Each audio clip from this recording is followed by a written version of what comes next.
ఇక కోచింగ్ సెంటర్లను కంట్రోల్లో పెడతాం, కేంద్ర గైడ్ లైన్స్ అమలు చేస్తాం. మంత్రి శ్రీధర్ బాబు ఫీజుల నియంత్రణపై కమిటీ ఏర్పాటును పరిశీలిస్తాం. పరిశీలించుడేం సార్, ఈ పాటికే జరగాల్సింది. ఫీజుల నియంత్రణ వేలకు వేలు లక్షలకు లక్షలు ప్రైవేట్ కార్పొరేట్లు మొత్తం రక్తం తాగుతున్నాయి. చిన్న బడ్జెట్ స్కూల్ ఏమో వాళ్ళు ఉన్నదో లేదో ఫీజులు వేసి వాళ్ళు చేస్తా ఉంటే, కానీ ఈ కార్పొరేట్ వ్యవస్థనే అక్రమంగా వేల కోట్లు కొడతా ఉన్నారు. నేను చెప్తా ఉన్నా మంత్రి శ్రీధర్ బాబు గారికి, సబ్ కమిటీ సభ్యులకు చెప్తా ఉన్నా, మీరు గనక విద్యా హక్కు చట్టాన్ని రాష్ట్రంలో ఇంప్లిమెంట్ చేయకపోతే ఈ విద్యార్థుల తల్లిదండ్రులను, కార్పొరేట్ లో చదువుతున్నటువంటి విద్యార్థుల పేద తల్లిదండ్రులు ఎవరైతే ఉన్నారో వాళ్ళతోని యుద్ధానికే దిగుతా. నేను వాళ్ళని తీసుకొచ్చి మీతోని యుద్ధానికి దిగడానికి సిద్ధంగా ఉన్నా. కాబట్టి నేను చెప్పేది విద్యా హక్కు చట్టం ఇది ప్రజల హక్కు. ఈ హక్కును 25% సీట్లు కార్పొరేట్ స్కూళ్ళల్లో పెడితే, కార్పొరేట్ ఫ్రీ ఎడ్యుకేషన్ ఇప్పిస్తా అంటే ఎందుకు అమలు చేస్తలేరు? మనం ఎక్కడో కార్పొరేట్ తో లాలుచి పడుతున్నామని చెప్పి ప్రజలు అనుకుంటారు.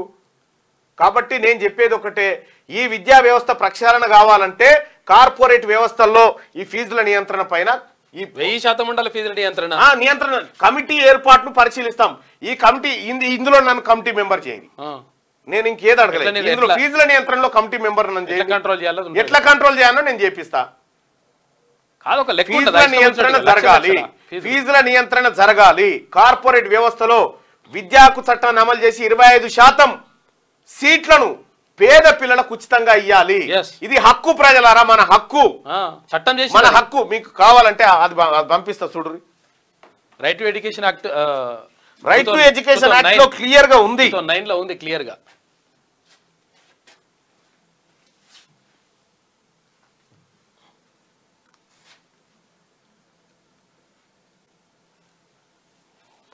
Education act, right to education act. అరే దాంట్లో రైట్ టు ఎడ్యుకేషన్ దాంట్లో వేసిన, గ్రూప్లో వేసిన ఒకసారి దేవా ఛానల్లో.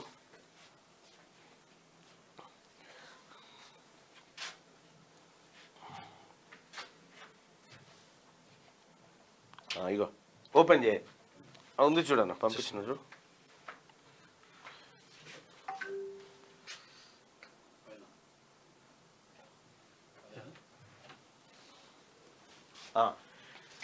విద్యా హక్కు చట్టం కేంద్ర ప్రభుత్వం ఎవరైతే మీ పిల్లలు ప్రైవేట్ స్కూళ్ళల్లో, కార్పొరేట్ స్కూళ్ళల్లో చదువుతా ఉన్నారో, లక్షల ఫీజులు కడతా ఉన్నారో, ఓ తల్లిదండ్రులారా చూడండి, మీరు ఒక్కసారి చూడండి. కేంద్ర ప్రభుత్వం 86వ రాజ్యాంగ సవరణ ద్వారా రాజ్యాంగంలో ఆర్టికల్ 21A, 45 మరియు 51Kలను చేరుస్తూ దేశంలో 6 నుండి 14 సంవత్సరాల వయసు గల బాలబాలికలకు ఉచిత నిర్బంధ విద్యను అమలు చేయాలని రాష్ట్ర ప్రభుత్వాలకు నిర్దేశించింది. రిక్వెస్ట్ కాదు, నిర్దేశించింది. ఆర్టికల్ 21A ప్రకారం దేశంలోని 6 నుండి 14 సంవత్సరాల వయసు గల పిల్లలకు ఉచిత నిర్బంధ విద్యను అమలు చేయాలి. ఆర్టికల్ 45 ప్రకారం అన్ని రాష్ట్ర ప్రభుత్వాలు బాలబాలికలకు 6 సంవత్సరాల వయసు వరకు ఉచిత విద్యా సదుపాయాలు కల్పించాలి. ఆర్టికల్ 51K ప్రకారం బాలబాలికల తల్లిదండ్రులు లేదా సంరక్షకులు వారి సంతానానికి 6 నుండి 14 సంవత్సరాల వయసు గల వారిని విద్యకు అందించే సదుపాయాలను ఏర్పాటు చేయాలి. తదనంతరం కేంద్ర ప్రభుత్వం 2009లో బాలలకు ఉచిత నిర్బంధ విద్యా హక్కు చట్టాన్ని ఏర్పాటు చేసింది. అదేవిధంగా ప్రైవేటు విద్యా సంస్థల్లో బాగినాలే, అదేవిధంగా ప్రైవేటు విద్యా సంస్థల్లో ఆర్థికంగా వెనుకబడిన బలహీన వర్గాలకు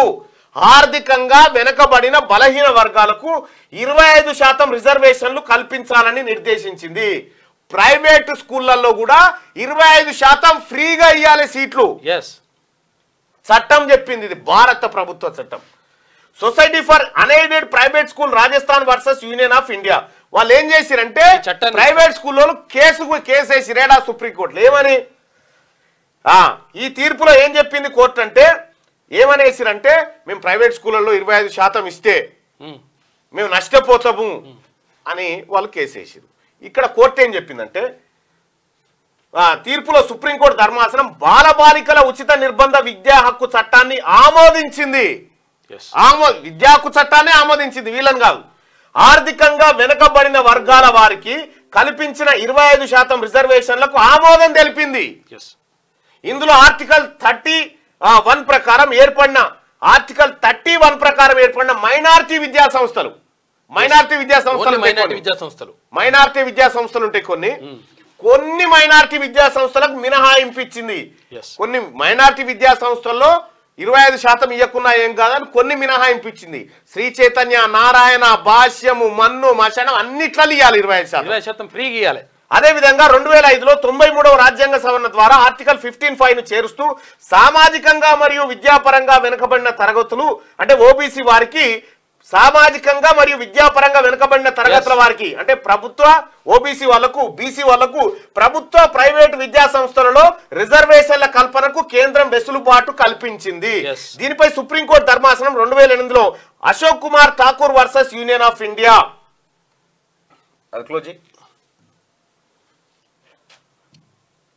తీర్పులో కేంద్రీయ విద్యా సంస్థలలో ఓబీసీలకు 25% రిజర్వేషన్లకు ఆమోదం తెలుపుతూనే ప్రైవేటు విద్యా సంస్థలో రిజర్వేషన్ పై తేల్చలేదు. ఏది దాంట్లో ఇక సుప్రీంకోర్టు 5 జడ్జీలతో కూడిన ధర్మాసనము 2012లో Pratima educational and cultural trust versus union of India మధ్య జరిగిన కేసు విచారించి 2014లో తుది తీర్పు వెలువరిస్తూ 86వ రాజ్యాంగ సవరణ ద్వారా పొందుపరిచిన ఆర్టికల్ 21A మరియు 93వ రాజ్యాంగ సవరణ ద్వారా పొందుపరిచిన ఆర్టికల్ 15(5)ను ఆమోదిస్తూ ప్రభుత్వ ప్రైవేటు విద్యా సంస్థలలో కూడా షెడ్యూల్ కులాలు, షెడ్యూల్ తెగలు మరియు సామాజికంగా విద్యాపరంగా వెనుకబడిన ఓబీసీలు వారికి రిజర్వేషన్ల కల్పనకు ఆమోదించి అదే తీర్పులో ఆర్టికల్ 13(1) ప్రకారం ఏర్పడిన మైనార్టీ విద్యా సంస్థలకు మాత్రం మినహాయింపునిచ్చింది. ప్రజలారా, సుప్రీంకోర్టు కూడా 25% పేద పిల్లలకు సీట్లు ఇయ్యాల్సిందే ఫ్రీగా అని చెప్పింది. శ్రీ చైతన్య, నారాయణ, భాష్యం వీటన్నిట్లలో అమలైతా ఉందా? విజ్ఞానంలో అమలైతా ఉందా? రిజర్వేషన్లు కూడా ఇవ్వాలన్నది అమలైతుందా? 25% సీట్లు ఇవ్వాలన్నది. దాంట్లో కూడా ఏం చెప్పింది అనుకున్నాం, ఇంకా రిజర్వేషన్లు ఎట్లా ఇవ్వాలనేది. ఉమ్మడి ఆంధ్రప్రదేశ్ రాష్ట్రంలో ఈ సుప్రీంకోర్టు చెప్పిన తర్వాత, పార్లమెంట్ చట్టం చేసిన తర్వాత ఉమ్మడి ఆంధ్రప్రదేశ్లో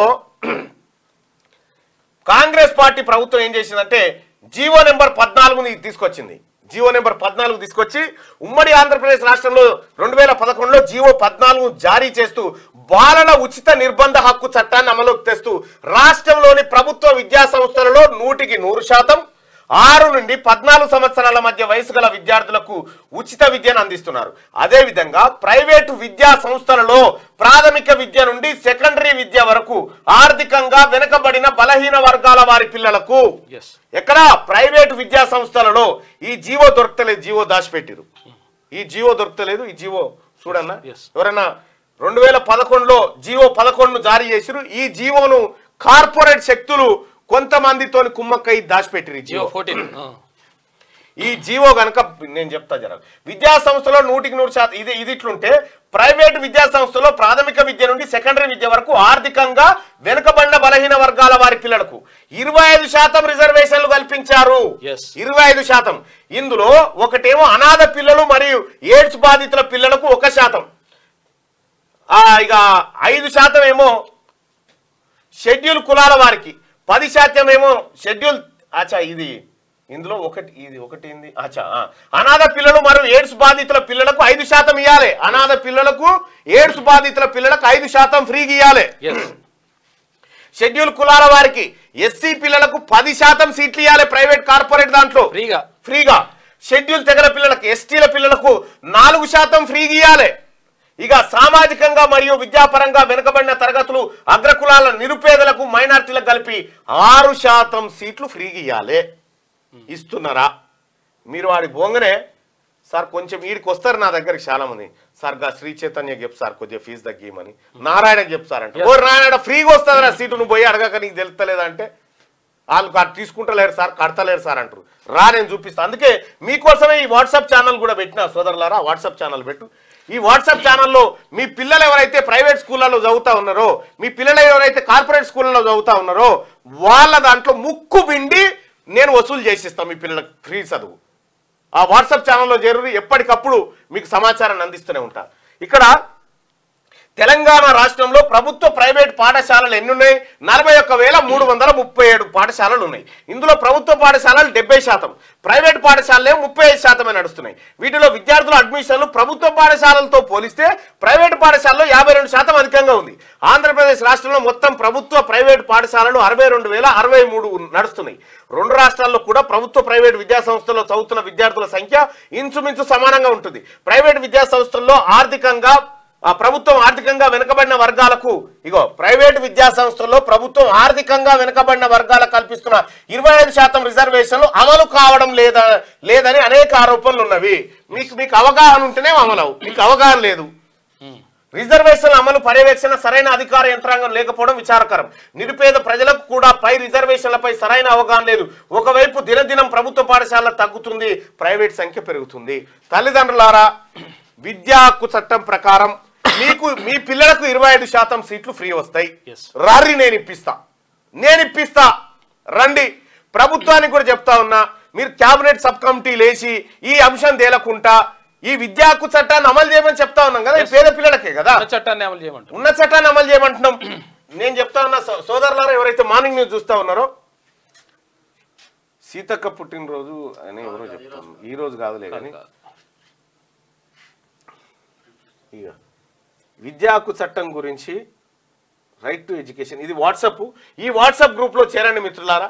ఎవరైతే మీ పిల్లలు చదువుతా ఉన్నారు, నేను ఏదో ఒక రోజు బాంబు పేలుస్తా, అన్ని ప్రైవేటు ఏది కార్పొరేట్ శక్తుల దాంట్లో ఉన్నాయో శ్రీ చైతన్యలో మీరు చదివియలేరు, బట్టకు పొట్టకు గతి లేకున్నా సరే మీ పిల్లల్ని ఆడబెట్టి చదివిపిస్తాం. మీకు అదే గొప్పది అనిపిస్తే ట్రింటీ స్కూల్ అన్నా చౌటుప్పల్ చాలా ఉన్నాయి, ఇట్లా పెద్ద పెద్ద కార్పొరేట్ స్కూల్స్ కాలేజెస్.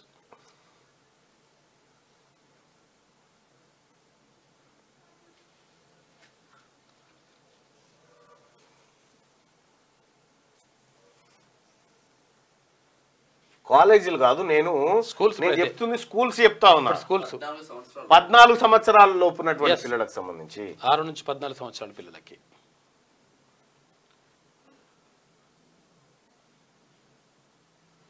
కాకపోతే ఫీజుల నియంత్రణ మాత్రం 100% ఫీజుల నియంత్రణ లేకపోతే చాలా ప్రాబ్లం అవుతుంది. ఇంజనీరింగ్ కాలేజీలలో కూడా ఉండాలి, మెడికల్ కాలేజీలలో ఉండాలి. నేను అందుకే చెప్తా ఉన్నా, ఆ విద్య ఏదైతే మీరు కమిటీ ఫీజుల నియంత్రణ కోసం కమిటీ వేద్దాం అనుకుంటారో అది మాకు ఇవ్వండి సార్, నాకు ఇవ్వండి. నేను చెప్తా ఉన్నా, మా పేద పిల్లలు చదువుకుంటున్నారా, దాన్ని బాగు చేసుకోవాల్సిన బాధ్యత మాది ఉంది. అన్ని స్కూల్లో పని చేయొచ్చబ్బా. ఇగో నారాయణ, చందానగర్ ఏ స్కూళ్ళలో అడ్డగోలుగా దోసుకుంటా ఉన్నారో ఆల్ ఫోర్స్ అట. Birla open mind international school, Trinity, అన్నిట్లలో నేను చెప్తా ఉన్నా కదా, అన్నిట్లలో ఒక ఏది మైనారిటీ స్కూళ్ళల్లో కాకుండా అన్నిట్లలో, అన్ని ప్రైవేట్ కార్పొరేట్లలో మీ పిల్లలకు 25% ఫ్రీ ఎడ్యుకేషన్ వస్తుంది. ఇది హక్కు, ఇది హక్కు. ఇప్పుడు ఇదేంటంటే రాజకీయ నాయకులు, రాజకీయ పార్టీలు ఆ పెద్ద పెద్ద స్కూళ్ళతోని కొల్లుడైపోయి పైసలు తీసుకొని ఈ జీవో దొరకలేదు. 2011లో తీసిన జీవో నెంబర్ 14 దొరకలేదు ఇప్పటికీ. అది ఎక్కడుందో జర మెల్లగా తీయాలి. ఇగో ఇంత మంచి చట్టం ఉంటే దీన్ని మనం ఇంప్లిమెంట్ చేసుకోకపోతే ఇంకా ఏం చేస్తాం మనం? దీన్ని ఖచ్చితంగా ఇంప్లిమెంట్ చేయాల్సిందే. కోచింగ్ సెంటర్లను కంట్రోల్లో పెడతామని చెప్తా ఉన్నారు. కోచింగ్ సెంటర్లను కంట్రోల్ పెట్టుడు కాదు, ఇంకోటి కాదు. మీరు ఆ కమిటీలో నాకు ప్లేస్ ఇవ్వండి. విద్యా హక్కు చట్టానికి ఏది ఫీజుల నియంత్రణపై కమిటీ ఏర్పాటును పరిశీలిస్తామన్నారు, అందులో నాకు ప్లేస్ ఇవ్వండి. మేడిగడ్డపై ఎన్డీఎస్సీ నివేదిక తెప్పించండి, వానాకాలంలో అవసరమైన టెస్టులు చేయించండి అని చెప్పేసి మంత్రి ఉత్తమ్ కుమార్ రెడ్డి అంటుండు. ఆ వివరాలు ఎన్డీఎస్సీకి ఇవ్వండి. సమ్మక్క సాగర్ ప్రాజెక్టుపై ఛత్తీస్గఢ్లో ఒప్పందం చేసుకోవాలి. ఇక ఇరిగేషన్ ఆఫీసర్లతో మంత్రి ఉత్తమ్ సమీక్ష నిర్వహించిండు. రైట్. ఇప్పుడు ప్రైవేట్ స్కూళ్లలో చదివిపిస్తే ప్రైవేట్ స్కూళ్ళలో పుణ్యాన్ని కాదు, కేంద్ర ప్రభుత్వం నిధులు ఇస్తుంది. వీళ్ళ పిల్లల ఫీజుల కోసం కేంద్ర ప్రభుత్వం నిధులు ఇస్తుంది, మ్యాచింగ్ గ్రాంట్. ఆ పైసల్ని మనం ఈ ప్రైవేట్ స్కూళ్ళకి ఇవ్వచ్చు. ఈ చిన్న చిన్న బడ్జెట్ స్కూల్ ఏవైతే ఉన్నాయో మీకేం ఇబ్బంది కాదు, కేంద్ర ప్రభుత్వం పైసలు ఇచ్చేది అవి. దీని వల్ల విద్యా హక్కు చట్టం అమలు చేస్తే ఎక్కువ నష్టపోయేది శ్రీ చైతన్య నారాయణలే. క్యూ న్యూస్ ఛానల్లో పనిచేయటకు అనుభవం గల సీనియర్ డిజిటల్ మార్కెటింగ్ వారు కావాలను సంప్రదించవలసిన నెంబర్ 8688926084. qnewsads@gmail.com ను సంప్రదించండి. లైక్ చేయండి,